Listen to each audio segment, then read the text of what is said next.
மாதிரி வாட்ஸ்அப்பில் உங்கள் ஃப்ரெண்ட்ஸுக்கு எப்படி டெக்ஸ்ட் ஸ்டைலாக அனுப்புறது அப்படின்றத இந்த வீடியோவில் நான் பேச போகிறேன். மறக்காமல் லாஸ்ட் வரைக்கும் பாருங்கள். அதுக்கு முன்னாடி சப்ஸ்கிரைப் அண்ட் லைக் பண்ணுறது மறந்துருந்தீங்க. என் பேர் வந்து எம்ஜிஎன். இந்த வீடியோ ஃபுல்லாக பாருங்கள். லாஸ்ட்டில் ஒரு ஸ்க்ரீன்ஷாட் ஃபோட்டோ ஒன்று வச்சுருப்பேன், அது நீங்கள் சேவ் பண்ணி வச்சுங்க. அதாவது நீங்களும் ஸ்க்ரீன்ஷாட் ஃபோட்டோ எடுத்து வச்சுக்கிங்க, அப்போ தான் உங்களுக்கு யூஸ்ஃபுல்லாக இருக்கும். ஸ்டார்ட் அந்த வீடியோ.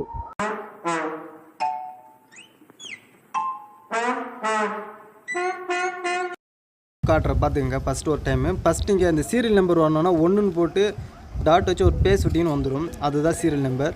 அதுக்கேற்ற மாதிரி அந்த சீரியல் நம்பரை மாறிட்டே இருக்கும். செகண்ட் ட்ரிக் என்னன்னா புல்லட் டெக்ஸ்ன்ட்டு. இந்த புல்லட் டெக்ஸ்ட் எப்படி ஒர்க் ஆகுதானே அதோ இந்த ஐப்பன் டச் பண்ணிட்டு ஒரு பேஸ் விட்டு புல்லட் வந்துடும். அதுக்கப்புறம் நீங்கள் பண்ணிக்கலாம் டெக்ஸ்ட்டு. சரிங்களா?